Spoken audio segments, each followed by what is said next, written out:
And welcome to Nerd Stalker. I am Adolfo Ferranda. Another week in tech with us and my co-host here.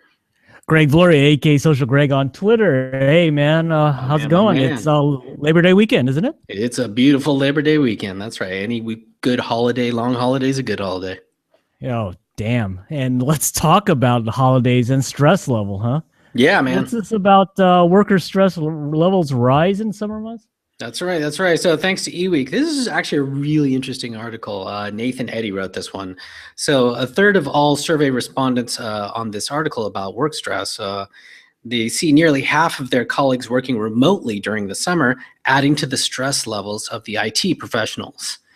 So IT professionals felt the heat this summer as they kept networks humming along for remote workers on vacation. According to a survey from professionals in the United States, the report noted that over the summer months, most organizations see a significant expansion in the number of remote workers, which can make the job of network manager or a system administrator more difficult, right? So a third of all the survey respondents see nearly half of their colleagues working remotely during the summer, with 42% of the respondents citing problems with malfunctioning laptops, followed by network connectivity issues, which was a 32%, and poor application performance being 16%. So the job of IT pros hasn't gotten any easier, obviously. They'll continue to see the trend as IT is constantly faced with added pressures on the network and are tasked with doing more with less, says Jeff Lowe, the CMO at IP Switch. Whether it be the introduction of new devices or an increase in employees working remotely, IT pros have to keep up with constant changes so their business can continue to run smoothly. So as seen by the data and supported by their last survey, IT is unfortunately burdened by a 24/7 mentality from employees. And IT professionals won't see a break until the technology they use supports the complexity of their job. Loeb said the most surprising finding from the survey was what device IT pros would eliminate from the network if they could. With all the hype around wearable devices disrupting the network, only 10% of IT pros said that they would eliminate wearables, which may speak to the limited scope of this market to date. He explained, however, almost half of IT pros would eliminate tablets, which speaks to the present day issue at hand for IT. A quarter of the respondents indicated that vacation time is more restricted for themselves and their teammates than other departments within the organization. Even when taking vacations, more than a quarter of the respondents, 28%, admitted that they would be stressed over the state of their network while they were away. In order to feel more empowered at work, 32% of IT pros would like the ability to choose and buy technology, but with BYOD, bring your own device programs, a continuing presence in the workplace, that ability may not be coming around anytime soon, nor do I think it should. BYOD isn't going away and is still the cause of many headaches for IT pros, Loeb said. With the introduction of new devices and added features to existing ones, BYOD represents a loss of control for IT, as the majority of personal devices aren't being mindfully used by employees. IT professionals need to stay ahead of employee demand for wireless access and make sure they are setting policies to avoid disruption on the network. So you might not want to be a system administrator or a network IT support person, because it's a brutal life, it looks like. I personally know someone who has resigned from their well-paying position at a different company because of this very thing. He was working for supporting a hotel chain, and he said, I just couldn't sleep. They were calling me all through the night with all these support issues, and I just couldn't get any peace of mind. Well, you're not on that side, but have you ever been on that side where you're supporting? I have. Yeah. When I was in startups where you do everything, that was one of my roles, was as a junior system administrator.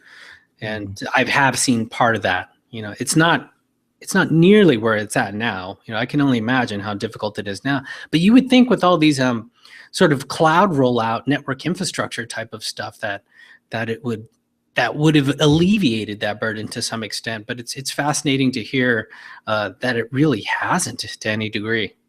No, it's interesting. My friend works in security, which is still an IT admin role, right? Mm-hmm. And he says that security. I mean, I could imagine, right? He gets push notifications at 2:00 to go fix something, and he has to wake up, and so he doesn't really get a full night of sleep. That's great. I mean, you can only go so long like that, right? I mean, they've found there's been recent studies, and I think everyone sort of knows that sleep is critical to your health. I think so. Yeah, you can die without Goes enough. without saying. Anyhow, buddy, organic computer is made of DNA. What could process Yeah. data inside our bodies? Well, let's talk about that. Let's go share the screen here, social Greg. Anyway, yes, thanks to Epoch News, which is kind There of it is, we a see it. kind of Chinese, kind of news, tech news, channel I follow quite regularly. Yep. Marta Kwiatkowska, from the University of Oxford, so she must be pretty smart, I think. Mhm. Actually, these DNA computers have been around since 1994, as she states in the article. First encoded by Leonard Adelman, solved the traveling salesman problem, where they solved the math problem that gets the shortest route between 2 points, that type of thing. But they're saying that the DNA computers are really making a really big breakthrough. In terms of trying to solve issues like really selective treatments, where right now all your drugs are global, right? If you take a drug, it goes throughout the whole body. They're imagining a world where you actually could selectively go into certain areas based on a certain DNA chain. So, Wow. but the problem still is that it was saying in the article, was really kind of funny. It still takes for these DNA computers, still takes several hours to compute the square root of a 4-digit number. Whoa. Something that a traditional computer could take, in about a hundredth of a millisecond, right? So, it still has some issues, and you basically to do one like what I would call, like we would call in IT world or the code world, a execution of a task. Mhm. You have to replicate that DNA strand every time you want to do that task. Wow. But anyway, this is a great article. It kind of shows about the future of it and That's fascinating. manufacturing. Yeah, I mean, That is fascinating. there's still some scary parts. Because I mean, everything improves over time, right? So I mean, in theory, this could be humming right along eventually, and perhaps whether in our lifetime or not, I don't know. But still, I mean, it's incredible. Oh no, absolutely. I think what you will see is, like I said, point of use diagnostics of health, point of use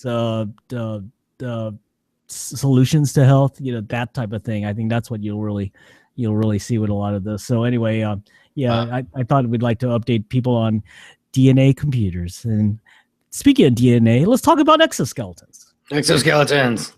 Let's see if I can get fast on mine. The basic health week here at Stalker.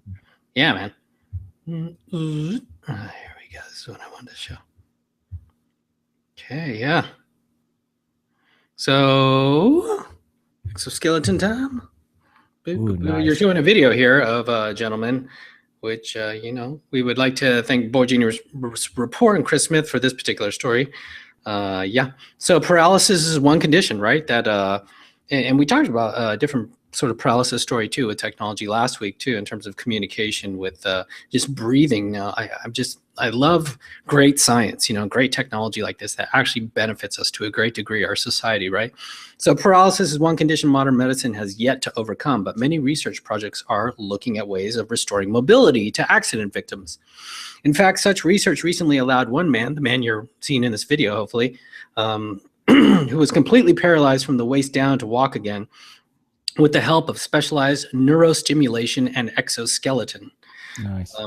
So the interesting part is that the man, a former athlete who lost his sight in '98 and then broke his spine in 2010, was able to control his muscles using help from the new technology.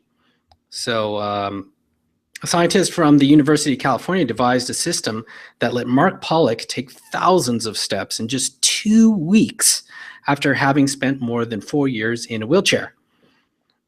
Pollock is a former athlete who became the first blind athlete to race to the South Pole and Wow. won Commonwealth Rowing Championship medals before 2010 debilitating accident.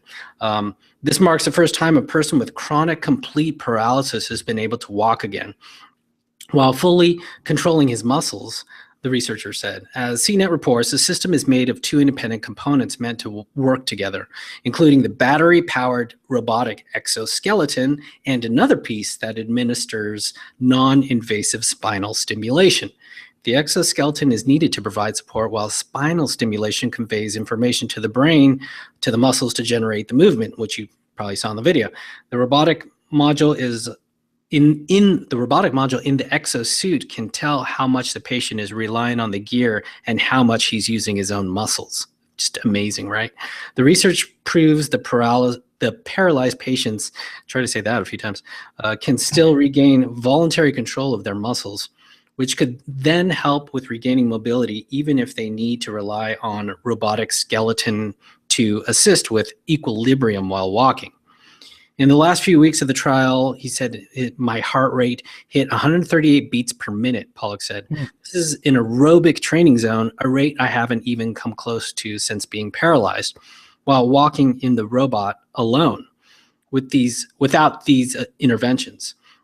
Wow. That was a very exciting and emotional moment for me, having spent my whole adult life before breaking my back as an athlete. So you saw the video of the Pollock's training with the new gear. Very cool. Very cool. So amazing. It's great to see this kind of technology.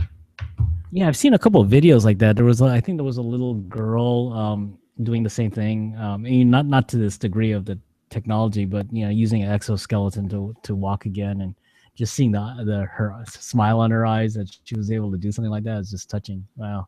Yeah, it's really cool. I mean, I wonder, so here's a social Greg moment here, talking about something totally crazy, but I wonder if, if like Olympic athletes could, will that blur the line? Like, can a Paralympic athlete actually move over to the regular Olympics using exoskeleton? Well, yeah, there's been all these really crazy sort of future, what I think will be a reality. So what you're alluding to is both that from like this technology human standpoint, this transhuman type of like reality that's inevitably coming is right here. I mean, that was a clear example of it.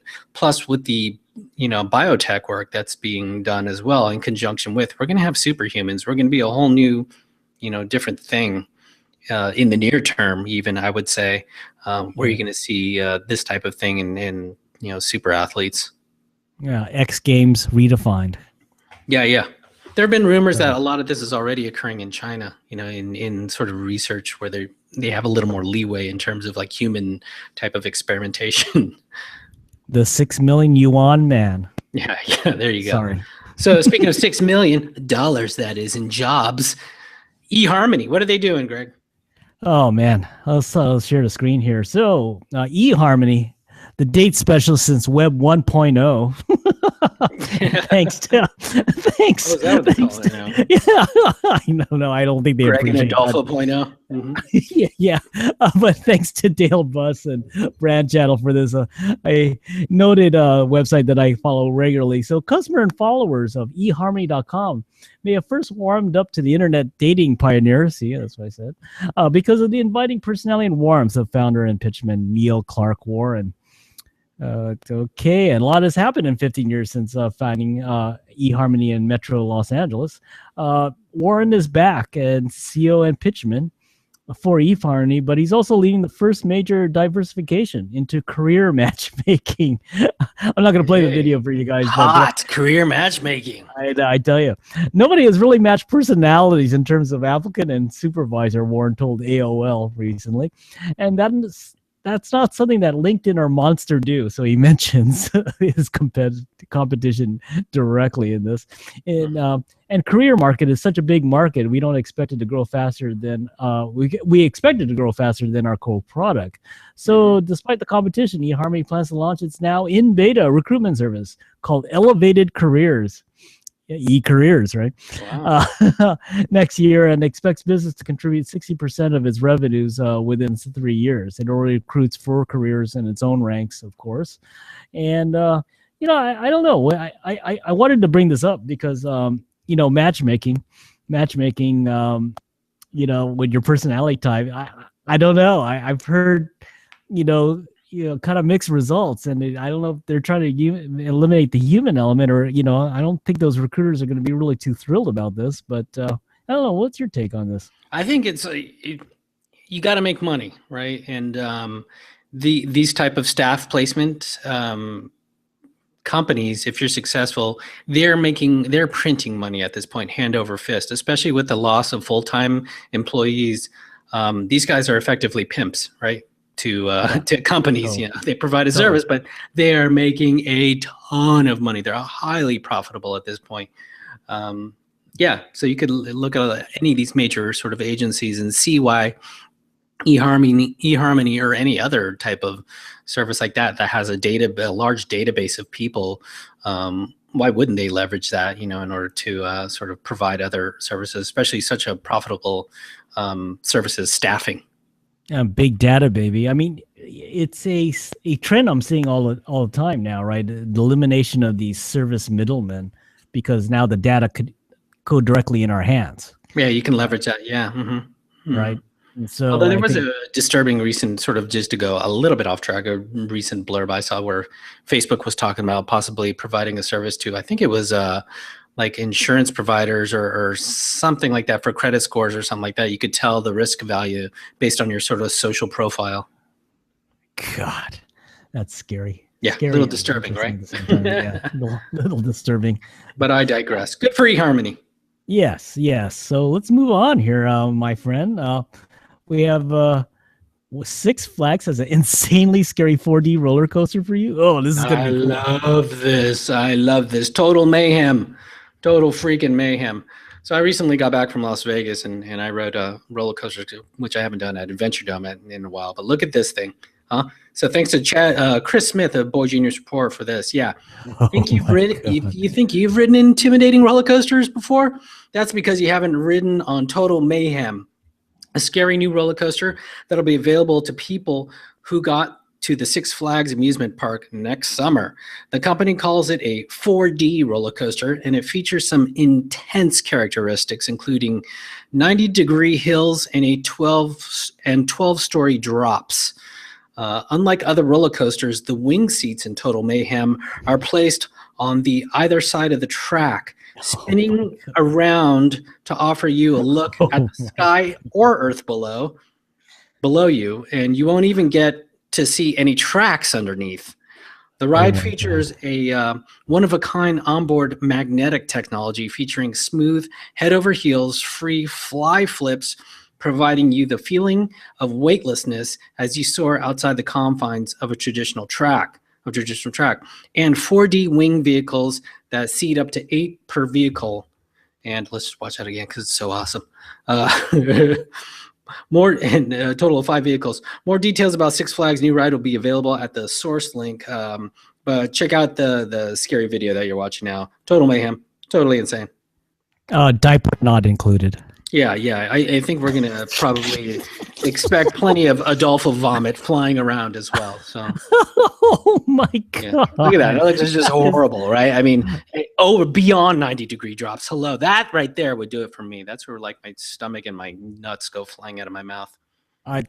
Yeah, that's right. You'll be inside out for sure. Yeah. Awful. Oh, my God. This is crazy. All right, Greg. What do we got next? All right. We got next. Games. Japan's total grossing mobile game Monster Strike. I've heard so much. I'm so fascinated to hear about this story. Let's talk about this. Thanks to Michael DeWall Montgomery from GamesBeat, Adventure Beat channel. And so I don't know if you guys have been following this. We're starting to do a little bit more games, and Adolfo, he's a gamer to the nth degree sometimes, especially with his daughter. Not. But anyway, let's talk about this. So, Apple had pulled Japan's top-selling mobile game, from a company called Mixi. Mixi is a very popular social network in Japan, and that was like last week, last Saturday, and they were claiming, if you looked at Sirkin Toto, who's a famous, he's in a game startup right now, and he's famous on social media in Japan, tweets in English, but also he's commented that, like, because of that poll, it cost them a total of, like, I forget, hundreds of thousands of dollars in revenue. And so what had happened is that due to the Apple terms, they were claiming that this game was violating it, because what they were doing is giving the people, I guess, these special codes to go buy things. And then they felt that was interrupting the essential the terms of the API. Thing or something, right? Yeah, exactly. And it wasn't quite clear exactly what they were violating, though. Apple, I find, when you talk to friends, never really is very clear on it. They'd ask you to go fix some things, and then they very problematic. Yeah, and they finally went online. I think as of back online on Sunday, so about 24 hours. But I think what I wanted to bring this up with you is really the power of these app stores, right? Yeah. They have the ability to make or break people, right? So I don't know. I mean, I think that's just the ecosystem, but it's no different. Probably when I kind of was thinking about it, no different than older ecosystems like record labels making or breaking somebody. Yeah, you're right. So are these app stores the new record labels? They're just packaged in a different form? Well, it's weird, right? Because it's just bits and bytes. So it's so odd that there's all these impediments, right? And it's not fluid and as real time as technology provides, right? But I guess there is a human element of filtering things, and obviously, Apple wants its cut. The mafia wants their take, right, so to speak. So I mean, 30% of it, my friend. If you're, I mean, it's like death and taxes, right? If the government, you're not paying them, then you're in trouble. And if you're on a particular platform that's not yours, then you gotta pay up. And if that platform requires to be paid in certain scenarios, and you're not doing it, then what can you do? I mean, you can see where that whole underground indie movement has gone in the last few years, right? To go, direct, right? Direct to your website for payment, direct for everything. Yeah. And to a certain degree, it kind of makes some sense. But you can't ignore the Apple or the Google ecosystem, though. I think Apple does from what I heard from friends, they do a better job with human / robot interaction with things like that. So they put more of a human element than most people do. What they tell me. I don't know if that's perhaps. Interesting story, man. Yeah, I thought so. What was really interesting to me was just how profitable these guys were.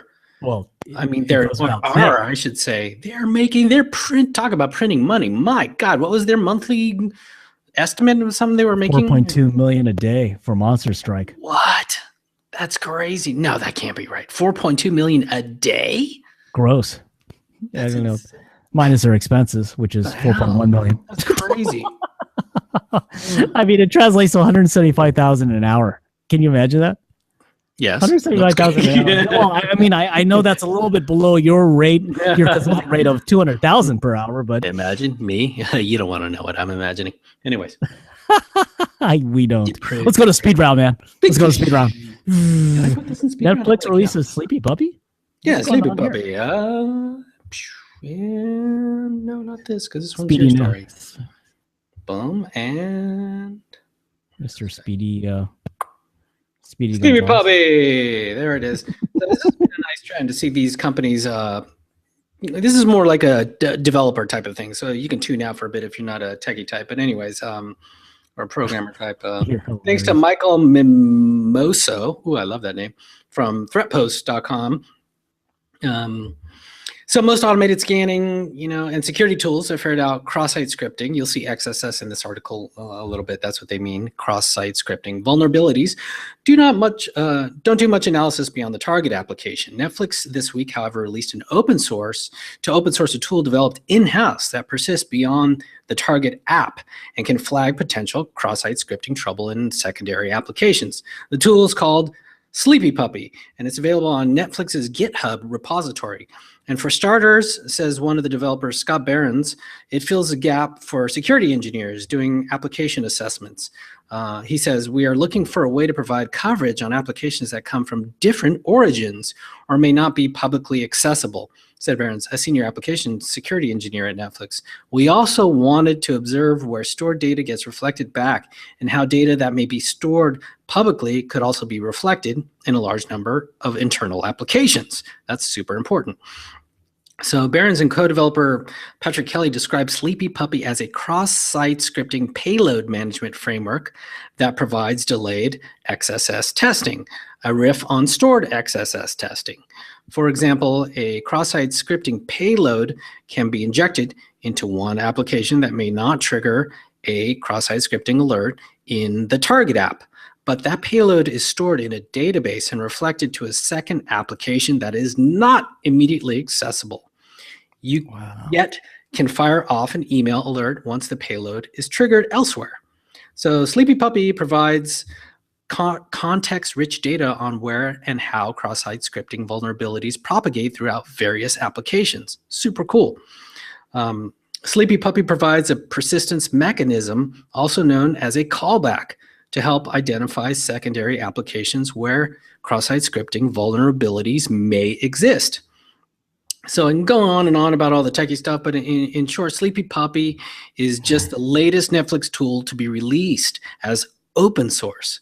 Last year, a number of tools were released, including Scumbler and Sketchy, search tools that comb social networks and forums for hints of attacks, and Security Monkey, a tool used to monitor and analyze the security Amazon Web Services configurations. So this is a really great trend that we're seeing, and actually continuation, in my opinion, of technologies being open source and provided to the community by larger tech companies. I know Twitter just released a testing sort of automated type of solution for a certain platform as well. So great, really, really neat stuff. The speed round. Great. Okay, let's go share the screen, Social Greg. Hey, this is a real touch the heart story here, man. Touch the heart story. Oh, that's cute. Not you. But anyway, this nonprofit makes Halloween costumes for kids in wheelchairs. So check this out. Awesome. I mean, isn't that cool? Oh, that's fantastic. I mean, it's a maker thing, it's a kids thing, it's a disabled kids thing. This is just such a great story. So thanks to PSFK, Leanne Renzulli for this one in the design section. So Ryan Weimer has been making elaborate Halloween costumes for his own kids since 2008. Last year, we decided to start Magic Wheelchair so that other disabled children could enjoy similar intricate costumes. So anyway, check this article out. I mean, this one's cool. He's in his wheelchair, but he's in a pirate ship. I mean, that's so great. I like the toothless one up, the dragons one at the top. That was Sony. Yeah, that one is awesome. Yeah, very totally, man. I mean, and why not, right? Everyone wants to get their kid out, and why not dress up their wheelchair for Halloween. That's clever. So, super clever. Cool? This is great to see. Yeah, it is. So speed round. What's next? All right, boom. So thanks to Boing Boing and David Peskovitz for this one. Car cassette slot mistaken for iPhone dock, and also the real deal. So a young driver, in quotes, reportedly stopped in a car dealership service department complaining that the iPhone dock in his old vehicle isn't working and it's scratching his phone. Whether this photo is a joke or not, it's a fun idea that was beautifully executed for real by a maker back in 2008. So you see, it's really it's a lot of fun. And the reason the reason I bring this up is because I did exactly the same thing before. Not by mistake or anything, but I have an old Ford Escort right now that I bought for nothing, just to scoot around my little town here that I live in now. And I often put my phone in the cassette slot because it's got an old cassette dash stock thing in there, just to sort of sit there and charge or play at me or something. But I just rest there. So it just cracked me up. Speed round. All right, let's share the screen. Sony, big Sony here. Let's talk about that. Yeah, Sony. They have released a drone that's half copter, half plane, basically the vertical takeoff model of a drone. So you could watch the video, but it's just awesome. It goes vertically up, helicopter mode, and then flies, rotates, and then flies directly straight. Wow. So I mean, you know, this is awesome. You know, that's pretty downright scary, as the article says, but I think it's such a cool thing, you know, the vertical takeoff landing type of thing here, aka Harrier. Yeah, the Harrier. But I think, you know, why not, right? And thanks to Sony for being a little bit, you know, a little bit out of the box. You know, I didn't expect this type of thing from Sony, quite frankly, but, you know, check out the article. It's a really quick read, but the video is awesome. There was also recently this week a story too where some guy hooked up a bunch of drones together, and he's sitting in them, sitting underneath them like a chair. So he actually took flight himself. Oh, a whole bunch of drones hooked up together, and he did like a little flight. So yeah, I saw that one. That was really cool. Yeah, that was really cool. That was a good, cool video. Wow. All right, so String Bean. Yeah, so what is String Bean? I like String Beans. Yeah, so for you developers out there, the front end developers, the featherweight responsive, it's a new featherweight responsive CSS framework based on a 16-point system rather than the 12-point system that other frameworks use. So this gives the developer the power to divide up the screen in more finite segments. The extra 4 breakpoints give you greater control over the whiz of content on your site. Sometimes 12 is just too few, especially on high resolution screens, such as 4K, and at 4K, String Bean comes into its own. In addition to this, String Bean also has 5 breakpoints instead of the traditional 4. You can implement your design with extra small, medium, and extra large. So this is really great for you front-end developers out there who need a little more nuanced control in terms of screen sizes that you have to support if you're doing mobile support. You are the geek this week. Yeah, Geek Week. You are the nerd this week. Thank you, sir. Yeah, so is it tip? When is up? Yeah, let's move on to the tips, man. What's this Atom? Oh, who uses text editors anymore? Come on. Yeah. Come on. Yeah. You just think it, right? So Atom, I love Atom. I love it. I love Atom. Right. So it's I mentioned a text editor, and why I mentioned this text editor is currently, like, probably one of the most popular text editors that web developers are using, or developers in general, is something called Sublime Text, right? And that runs about $70 or something like that, $100. And most other really high-end IDEs, as we like to call them, roughly run the same ballpark, $100, $70, typically around $100. Atom, on the other hand, is free. As in free, as in nothing, as in beer. So what's so great about this guy? It's made by the company, the Git guys, right? The people who provide Git repos and stuff like that. And so the integration with Git is sublime, to use it, but it's fantastic. It's super integrated with Git, and there are all these. What's beautiful about Atom too is it's completely web based, meaning that it's a browser. That's all it is. It's HTML, so you can hack Atom itself as well, because all it is a web page. So if you look at the source of Atom itself, it's just HTML and CSS.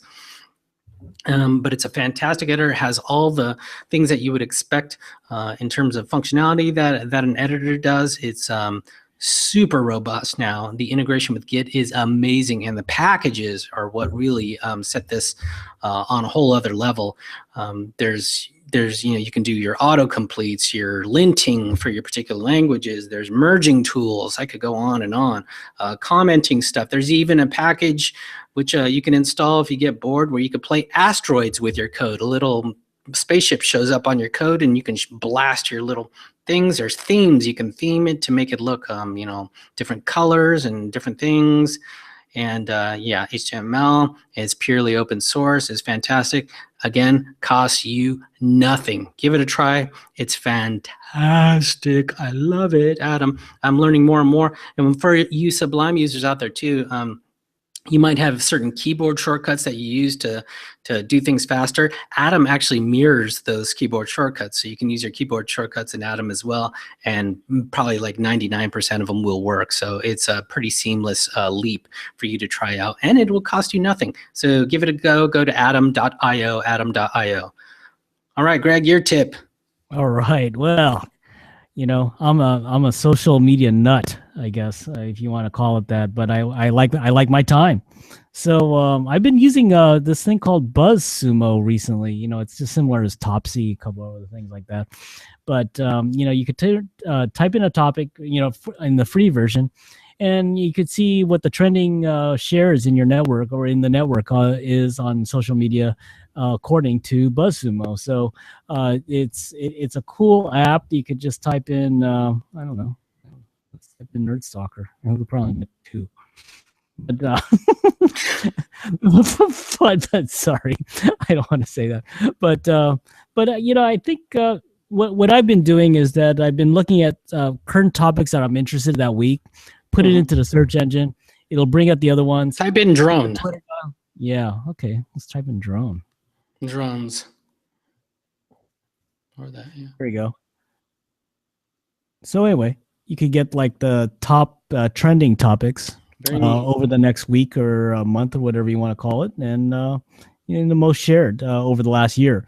So just go ahead and check it out here, sir. Nerd, drone, whatever you want. So that's my tip. I could do a lot of my tweets through Buffer in about 10 minutes. So it's pretty cool. Yeah, really good program to do.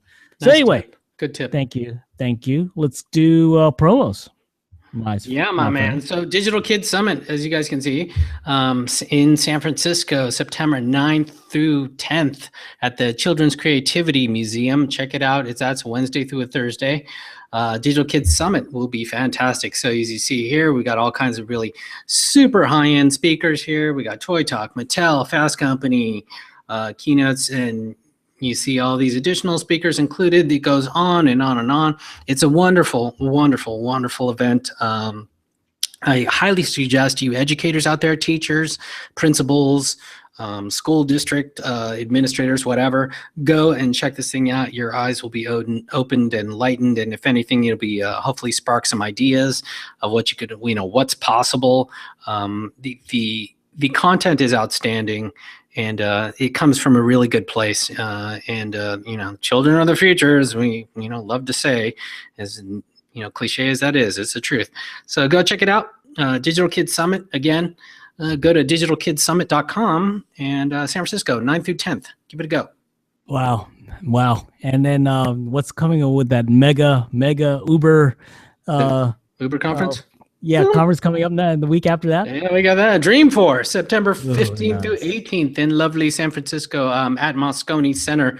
You can pretty much just go downtown San Francisco and go, and it's just Dreamforce. So it's going to be everywhere. There's buses everywhere. They take you everywhere. The Foo Fighters are playing.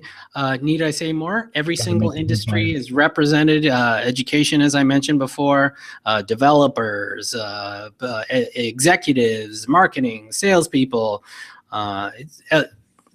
celebrity speaking. Satya Nadella, CEO of Microsoft. Mark Benioff, of course, it's his own company. We can go on and on. Cisco, CEO of Cisco. Blah blah blah blah blah. It's probably the biggest, one of the biggest. Top 2, top 5, top 3 events in San Francisco in terms of tech. So that'll tell you something. You really want to check this out. Dreamforce, you just Google Dreamforce and you'll be there. It's in 9 days, September 15th through 18th, depending on when you're watching this. And register now. Nice. All right, let's go to mine. My tips for events. We got and full disclosure, I'm a mentor at Founderspace, but we got some Founderspace events, coming up. Nice. September 9th, we got Startups on Steroids. Very cool. With Steve Hoffman, aka Captain Hoff. Nice. And if you use the 25 OFF, you'll get the nerdy discount. Isn't that great? So isn't that great? 25 OFF. Yeah, capital 25 O, off. capital F, Yeah. 25 off. And then we have startup pitch mastery. So how do you do your pitch? And you'll have people in the audience analyzing your pitch. So come one, come all, and you'll have time from Captain Hoff to tell you. He'll tell you for reals. He's an angel investor. Is your pitch good enough? So Nice. check that one out. And lastly, in October, we just had a pitch day I just attended recently for Nerd Stalker. And one thing cool about Founder Space pitch days, they get about 12 angels and VCs. I mean, real ones. Wow. You know? Wow. I mean, real VCs in the audience to kind of ask you questions and talk about, you know, and what happens in pitch day is it's the really graduation day for the accelerator class at Founder Space. So Wow, cool. And I'm a mentor there, so I love to see. And I get a tear in my eye when they graduate, just like any other mother or father. But anyway, they go off to the real world. Yep. And Greg, so the kid that never grew up or left college or high school. that's right. And then next, I wanted to bring some attention to New Tech Crawl is coming back. SF New Tech Crawl. We're a sponsor of New Tech, SF New Tech, and they're back with a New Tech Crawl for 2015. So Friday, October 30th, 2015, they got the New Tech Crawl, and TBD. We'll announce a little bit more details. Oh, there's Miles with big crazy eyes. Yes. Yeah, there he goes. Channel 7 News, Miles. Yeah, that's right. I'm standing next to him on a lot of the film clips. I'll be there forever next to his side. All right. So anyway, thanks a lot, man. Thanks for the show. So how can people get a hold of us and listen to our show here? Yeah, so you can find us on YouTube. Do a search for Nerd Stalker TV. Please give us a thumbs up, and check us out. We'll be downloading the audio. I know we haven't been as diligent as we need to for the audio for iTunes. We will definitely get on top of that, and look out for other great content. Greg pumps out an amazing amount of fantastic video interviews. You guys need to check out at nerdstalker.com and YouTube and everywhere else. And you can reach me, and actually all of us, at Nerdstalker on Twitter, at aferonda at Twitter, or just email me, adolfo@nerdstalker.com. How about you, Greg? Email or tweet me at socialgreg. You see my handle there. Or you could email me at socialgreg@nerdstalker.com, and you'll see in our About Us page all our support audience with Tycho and Mickey supporting us. So, give them a thumbs up as well. Yeah, for sure. Anyway. All right, man. Well, thank you, everyone, for watching and listening. We really appreciate it. And thanks to you, Greg, for your time. Thanks. Hey, we believe in tech, startups, design, and you. Thanks for joining us, everyone. Be careful out there.